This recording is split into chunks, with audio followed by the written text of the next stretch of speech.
Let's go to U.S. life expectancy in 2020 saw the biggest drop since World War II. Go to page 5. Let's take a look at the story here. Okay. All right, so where are we at here with this? Okay, Tony, in the middle. All right, so U.S. life expectancy in 2020 saw the biggest drop since World War II. AP News, U.S. Fell by a year and a half in 2020, the largest one-year decline since World War II. Public health officials say Wednesday the decrease for both Black Americans and Hispanic Americans was even worse 3 years.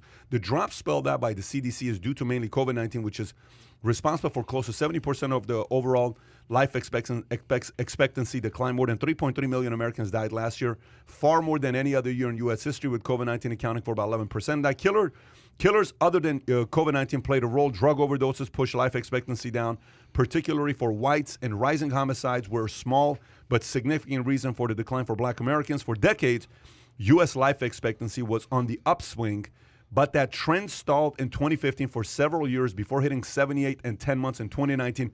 Last year, the CDC said it dropped to about 77 years and 4 months. Thoughts?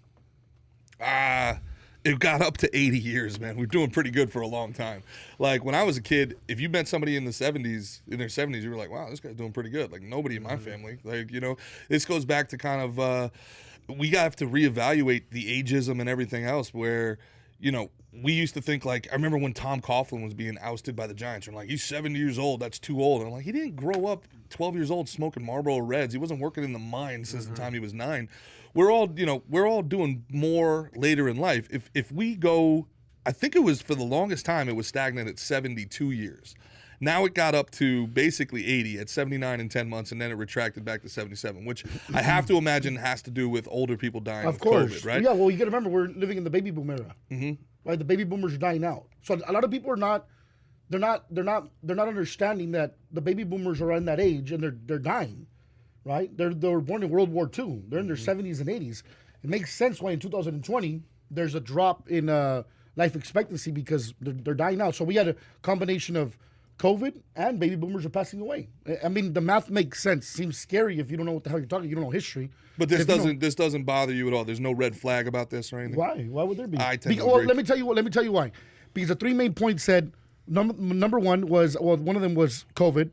Second of all was drug overdose. So COVID didn't kill me. Yeah, it actually didn't do anything. But Big Pharma did. Well, it didn't do anything to me. I don't use drugs, and I don't think that I'm gonna get killed by a black guy. No. So as long as I don't fall, you have so many guns. So I have a lot of guns. So they're probably gonna end up, on the other side of it. So the thing is, like I said, so I don't feel like I'm gonna fall into these 3 categories anytime soon. So I'm not worried about it. You're good. If it doesn't affect you, you shouldn't worry about it. That's just the truth. That's predictive analytics right there. It's just math, bro. Yeah. Like 3 options. Yep. Probably not gonna fall for any of them. I'm good. Yeah, so what's your point with that? Let me use this. So you're saying what? You didn't hear his question? I didn't. He said, does it worry you? Is there any red flags? Gotcha. Are you at this podcast or the next one? I don't know. I'm still in space with Bezos. Like, he asked the question. I just answered the question. Ricky, let an expert weigh in right now. Let me tell you something. Oh, my God. There's a lot of things we can, banter about. But there's actually... we were waiting for an expert? Yeah, exactly. There's actually... Pat, what's my business? Life settlement. This is actually his business. Okay, so my business is life with settlement. Life expectancy. You're in the life insurance business. You recruit agents. That's your specialty. You're a producer, comedian, part-time nerd crusher. PBD's a businessman, entrepreneur. I deal with something called life settlements. And the foundation of this business is life expectancy. I buy people's life insurance policies off them for cash. If you're ever familiar with structured settlements. How is that? Okay, relax. Wait, time out. Real quick. Just on that. Yeah. I understand that business model. Yeah. I just don't understand why people like you don't hire hitmen after you acquire somebody else's. It's a long question. If you know Byron Udell, he's got a similar thought process to you. However, we buy people's life insurance policies for cash today. If you ever seen structured, said JG Wentworth, 877 cash now. You can get a cash payment now for your assets. Just like your house, just like your car, just like your jewelry, just like your art, your life insurance is an asset. But the foundation of that is life expectancy. How long are you going to live? How long are you going to live? How long? So women live longer than men. Yeah, of course. Healthy men live longer than sick men. Healthy women live longer than unhealthy women. It's all about life expectancy. So if you get someone's medical records or APS, you're probably familiar with this in the life insurance world. You get their medical records, their APS. You can use analytics to predict life expectancy. What's my point in all this? I know how long people live.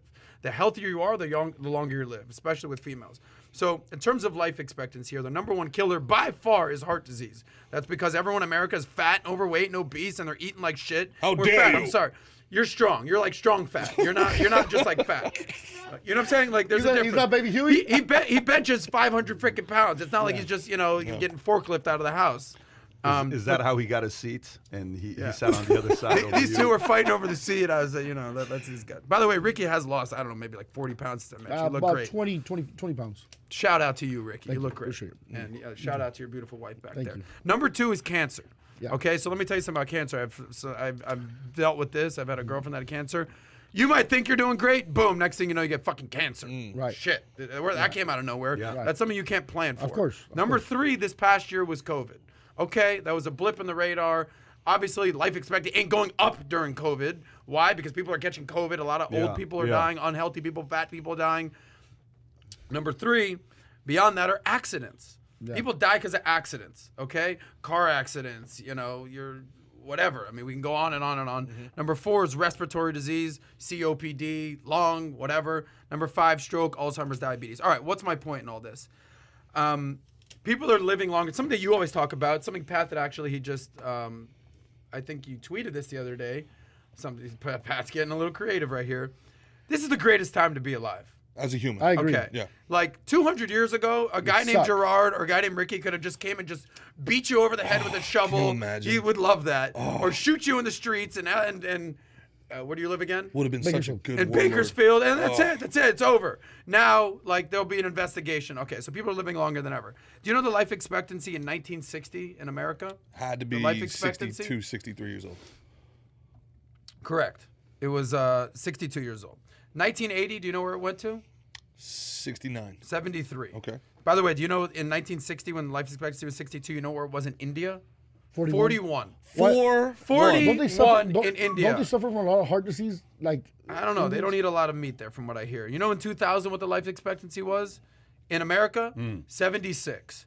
In India, in 40 years, it went from 41 to 62. Okay, that's a 21 what a year. credit! What a They're on the credit! come set. up.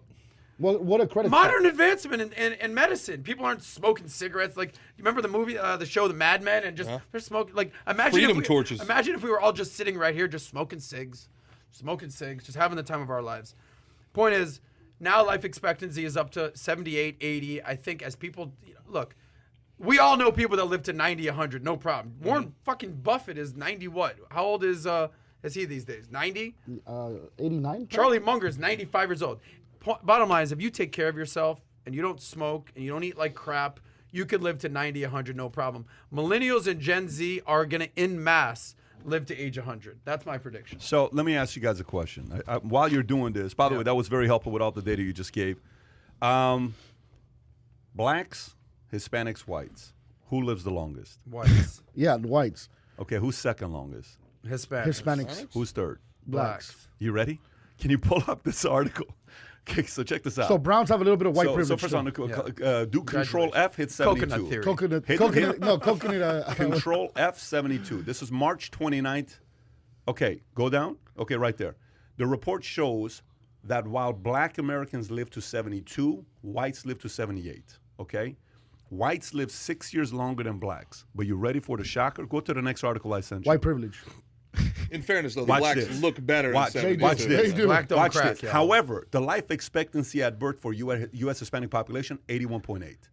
Hispanics live longer right. than Arroz whites. con pollo is the secret. Is arroz con pollo. Did you see that? By the way, Hispanics live longer than whites course. and blacks. Yeah. Why is that? Why do Hispanics live longer? I mean, you got... It's because their women are tranquil and calm and never fight. Oh yeah, That's what it is. yeah. Erica, put away the knife. What it is. No, That's what it is. No, So- no. I just, I'm gonna attribute something, Pat, just from my personal experience for being Hispanic. You know, in case some like white lady in Congress wants to talk for me, now I'm gonna talk for our people because I know our people. My experience is being my people. We believe a lot in home remedies, right? We believe a lot in that. We don't, like, Hispanics won't go to the doctor. Now, I'm not trying to take away things from doctors or medical advancements, but a lot of things are solved at home. You know, they solve a lot of things at home, and they know flowers and they know fruits and they know it's very. You got to remember, a lot of Hispanics in Latin America and Central America, a lot of them live in rural areas, right? So you're 30 minutes from hospital, spider bite, a scorpion bite will kill you, snake bite will kill you, because by the time you reach the local hospital, you're dead. So they had to learn a lot of natural remedies and a lot, like, for example, I'm gonna give you an example. If you have tooth pain, it's very popular I know it's in Colombia, but in Mexico as well, is to chew on cocoa leaf because it numbs it. So, like, a lot of, like, you would go here, you drink Advil, right? In southern... Drink Advil, yeah. Yeah, drink Advil, I'm sorry. Or drink tequila. Yeah, drink tequila. But over there, it's you could chew on cocoa leaf and it'll actually bring down the pain. Homeopathic. Yes, exactly. So there's a lot of natural remedies. I just pulled up the article that I asked the question, why do Hispanics live longer? Why do Latinos live longer? So this article, this is a PRI.org article. Number one, it says, Cuarentena. Yep. Cuarentena is what it says. It says one tradition seen in Latin cultures, but rarely in Western cultures, cuarentena, meaning quarantine. During this tradition, the new mother rests for up to 40 days and bonds with her child while relatives or friends handle all the cooking and household. Traditionally, someone helps treat the mother, how to breastfeed, etc. In her book, this luxury is nearly impossible in the United States where there's no federally mandated pay. Okay, so number two, food. Aguilar learned that the value of self-care through food when she worked at Cafe Mayapan, a Mexican restaurant in downtown El Paso. It sourced ingredients from a community farm, aiming eventually to source all. So, okay, so natural food. Because they do it themselves, family and community. This same philosophy of looking inside translates into Rayito del Sol Daycare, a learning center. The daycare beneath Andrade's La Muir Obrera umbrella. Their female community members teach reading, math, Hispanic science to about 35 children and infants. The women help each other. Okay, so let's just say there's a community. There's sometimes I don't know if culture. that's going to help you live longer, but okay, I guess. Sometimes our culture is narrowed down to just folklorico. Folklorico. Yeah, what is that? Folklorico. What does that mean? Folklore. Yeah, it's folklorico is actually towards a dance. It's where the women are doing with the. You ever seen that? Yeah. By the way, quick shout out to the roll of your R's on your Hispanic accent. I'm Middle Eastern, but I mean, these guys. You're firing away, Pat. That's You've been respect. trying to. We need more than that. We need the math and subject. Okay, so that's that. Anyways, but look, it's to be honest with you, if you think about that, okay. If you think about that, if I were to tell you Hispanics live longer than whites and blacks, none of you guys said Hispanics first. It's interesting if you think about it. I don't know, man. But I don't think it's Hispanics. Now, let me narrow it down. I don't think it's Hispanics in America. No, this is America. Latinos in America. Because the thing is that also, it's funny, we were just having this conversation with Erica. Yeah, we travel a lot, right? When we go to Mexico, we eat what we eat here, and you could eat double because the chicken actually looks like a chicken. It doesn't look like a turkey, right? So it's a kill of the day. It's known as a kill of the day. Right, so you eat what you kill that day. It doesn't go through all these processing things, you know. There's definitely something to that. My sister lived in Italy for 6 months, and she was eating bread, drinking wine, and she had lost like 30 pounds, man. I was like, how is this possible? Like, I'm watching my diet, and nothing's happening. Like, I'm moving to Italy. Literally, man. And basically, what she wasn't like doing it for weight loss, but she was partying and like eating whatever she wanted to eat. And essentially what we think about, what we think it is the preservatives. Exactly what you're saying. Yep. There's something, I don't know if Kai can pull it up because I don't know the numbers exactly, but there's something like the average distance the food travels from the farm to your table in Europe is like 16 or 17 miles, where in America it's like a couple hundred miles. Wow. So they have to add preservatives, otherwise the food will go bad. Yes. So the food in America is literally made not to decompose. Oh, wow. Your body can't break it down. By the way, check this out. Jesse Jimenez just gave $20 and he said the following. It's because it's rare for Hispanics to put out elders in nursing homes. 100% he's correct. I was just going to say that. How many Latinos No, do you see Latinos living together? Pat, Exactly. you will get disowned if you do that. So the power of family wins. 100%. Japanese are the same way. That guy They is live very long. 100% correct. You put your mom in a home or your dad, dude, you're never gonna hear the end of it. As a matter of fact, it won't happen. Interesting. We're so close, Pat, that if I have a couple of uncles that I know right now that they get older and their kids die, I'm taking them in. And they're my uncles. It's not even my parents. Like I would and that's totally culturally throughout. It's culture. You just don't do that. My I'm grandmother. Colombian. I agree with that. Yeah. Yeah, it's we not don't even do an that. option. It's not even an option. Hell no. You white people are weird and My shit. grandma, 89 years old. Fuck you, Mom. I'm out of here. I'm on my own. You guys she had want to throw them out dementia. at 50 years old? Like, Mom, you're 50. You got to go to a home. Like, what the hell, bro? Yeah. No, My but grandmother you see, had so dementia. you see We had to put her in a home. great-grandparents, She had Let me, let me months. flip it. parents. Let me flip it. Is the culture also when you turn 18, go and figure? No, hell no. They don't So want it's you to not. ever move No out. way. They want you to move in your kids, move in everybody. Don't So leave. maybe that's what it is because in American Yeah. culture it's more 18. Go figure yourself out. Yeah, When- no, So no. because the kids maybe are like, listen, you kick me out, I'm kicking you Yeah. out. So Right. You've never seen a punter in the NFL kick a ball as far as my father kicked me when we were 18. He's like, get out of here. So if you enjoyed this little short segment from the podcast that we did, here's another short segment to watch. Or if you want to see the entire podcast, click over here. Take care, everybody. Bye-bye.